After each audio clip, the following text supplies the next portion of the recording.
Ya, Mirsa, selain PPN sembako, pemerintah juga berencana akan mengenakan pajak di sektor pendidikan yang berlaku di lembaga pendidikan seperti sekolah dan tempat bimbingan belajar. Meski belum disahkan di tingkat paripurna dan DPR, saat ini pemerintah perlu memulihkan ekonomi Indonesia.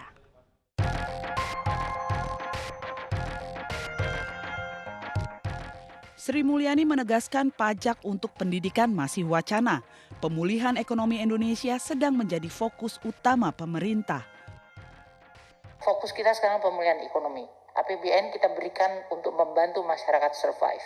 Segala macam kita berikan APBN sekarang ini. Dan pajak-pajak justru kita sedang relaksasi dan memberikan itu. Dan tidak betul dan akan dibentur-benturin seolah-olah PPNBM untuk mobil diberikan terus sembako pajakin. Itu kan teknik hoax yang bagus banget memang. Meski belum diimplementasikan, masyarakat menolak rencana tersebut karena dianggap akan membuat biaya pendidikan mahal dan semakin memberatkan. Kalau saya sebagai orang tua murid, saya tidak sepakat, Pak, karena itu akan menambah pos pembiayaan untuk biaya sekolah anak-anak kami. Tidak setuju ya Pak ya, karena ya kita kan tahu ya sekarang ini kan lagi pandemi ya, di mana kehidupan kita itu ya agak serba susah ya Pak ya. Pemerintah akan memungut pajak pertambahan nilai atau PPN pada jasa pendidikan atau sekolah. Hal ini tertuang dalam revisi Undang-Undang Nomor 6 Tahun 1983 tentang Ketentuan Umum dan Tata Cara Perpajakan atau KUP. Dalam aturan tersebut, jasa pendidikan dihapus dari daftar jasa yang tidak terkena PPN. Artinya, jasa pendidikan akan segera dikenakan PPN jika revisi KUP disepakati anggota DPR. Tim Liputan iNews melaporkan.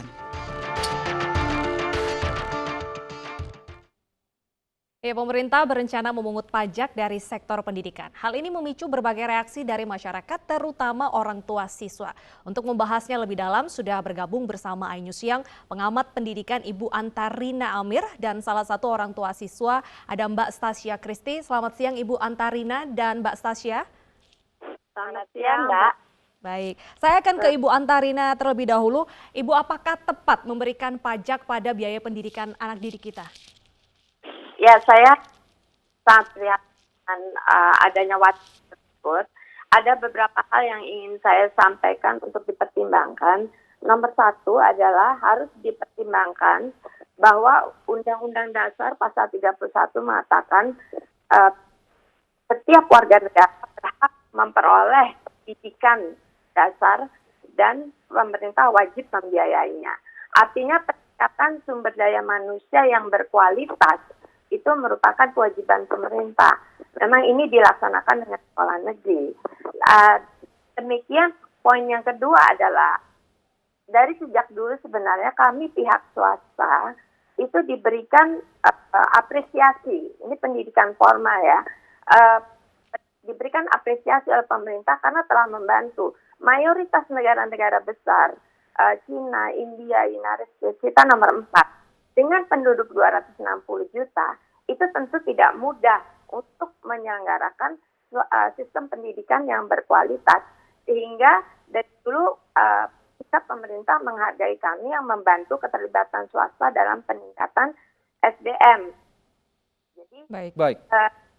akan tetapi pandangan ini belakangan menjadi agak terganggu, mungkin itu menyebabkan wacana itu muncul karena dianggap kemungkinan swasta ini pendidikan untuk tujuan seperti profit dan sebagainya.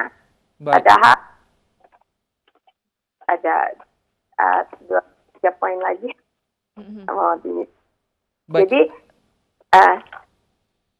Baik, Ibu Antarina, kita tahan dulu. Saya ke Mbak Stasia terlebih dahulu. Mbak Stasia, sebagai orang tua yang anaknya bersekolah di sekolah swasta, mengenai akan adanya penerapan pajak kepada pendidikan ini, apa tanggapan Anda? Ya, Saya baru saja mengikuti isu-isu ini beberapa hari terakhir, jadi mungkin saya masih belum terlalu paham ya secara mendalam tentang wacana pemerintah untuk mengenakan pajak atas jasa pendidikan seperti sekolah. Tapi sejauh pemahaman saya sampai saat ini bahwa saya masih merasa kurang sependapat nih dengan rencana pemerintah ini apabila nanti dampak dari rencana ini adalah peningkatan biaya pendidikan anak di sekolah. Mengapa demikian? Ya karena saat ini sejak pandemi anak-anak sebagian besar sudah menjalani proses belajar mengajar di sekolah, di rumah gitu ya, sehingga mereka yang seharusnya bisa mendapatkan memanfaatkan fasilitas-fasilitas sekolah mereka jadi tidak bisa. Kemudian juga dampak pandemi untuk beberapa orang tua juga mengalami terpengaruh terhadap pendapatan mereka gitu, sehingga banyak kasus juga bahwa orang tua tidak sanggup nih membayar SPP bulan secara full gitu. Jadi bisa jadi pertimbangan juga nih buat pemerintah jika mau merealisasikan rencana ini. Tapi kalau misalnya memang kebijakan ini memang tidak bisa dihindarkan, memang harus dilaksanakan, saya berharap pemerintah sudah mengkaji secara mendalam agar aturan ini nanti dapat memberikan, melindungi hak dan keadilan bagi orang tua murid. Syukur-syukur nih apabila pajaknya ini memang dikenakan hanya kepada pemilik sekolah saja misalnya, sehingga orang tua murid tidak perlu terkena dampak terhadap kenaikan biaya sekolah. Seperti itu. Baik, saya ke Ibu Antarina. Salah satu wacana untuk mengenakan pajak ini adalah mengedepankan asas keadilan. Apakah alasan ini tepat, Ibu? Sama kan asas keadilan dalam hal yang apa ya? Karena menurut saya pajak pertambahan nilai itu untuk pendapatan pemerintah saya masih kurang memahami elaborasinya, karena kalau azas keadilan artinya memang sekolah negeri harus memberikan equity, itu artinya semua sekolah, atau keadilan itu artinya semua sekolah kualitasnya itu harus sama. Jadi menurut saya itu hubungannya dengan kualitas kalau masalah azas keadilan, bukan hubungannya dengan perpajakan pertambahan nilai yang ini seyogianya kalau dari artinya PPN itu kan dibebankan kepada pembeli jasa, sementara badan hukum atau sekolah itu sudah berbadan hukum yayasan non-profit yang membayar pajak badan maupun pajak individual. Jadi pajak penghasilan sudah dibayar oleh sekolah-sekolah. Padahal kita biaya paling besar itu kan biaya remunerasi dari guru yang dulu diributkan. Oke. Baik, terima kasih Ibu Antarina atas pandangannya dan juga Mbak Stasia sebagai orang tua siswa juga kurang sependapat ya. Baiknya juga dikaji terlebih dahulu oleh pemerintah apa alasan terbaik untuk memberikan pajak pada biaya pendidikan. Terima kasih sudah bergabung bersama kami di iNews Siang. Pemirsa, memperkuat regenerasi petani, Kementerian Pertanian menerapkan teknologi smart farming. Tak hanya itu, Kementan juga menggandeng Bank BUMN untuk memberikan bantuan kredit kepada petani milenial.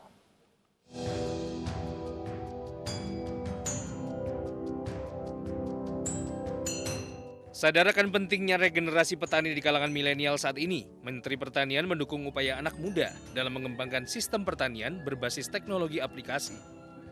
Salah satunya yang dilakukan milenial di Desa Goblek, Buleleng, Bali.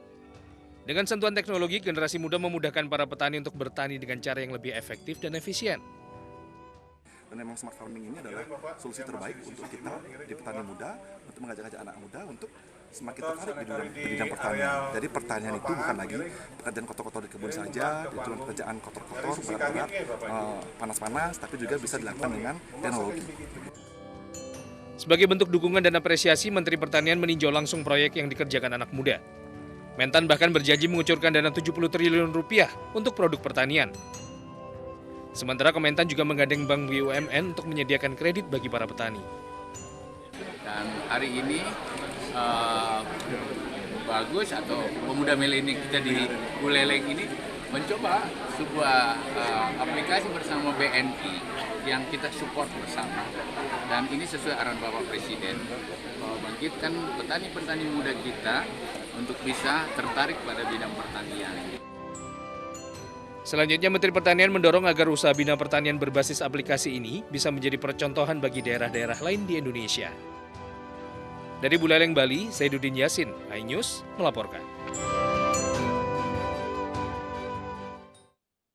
Buntut kerumunan promo makanan cepat saja asal Amerika yang bekerja sama dengan grup idola asal Korea Selatan ditunda. iNews yang akan kembali usai jeda dengan informasi selengkapnya.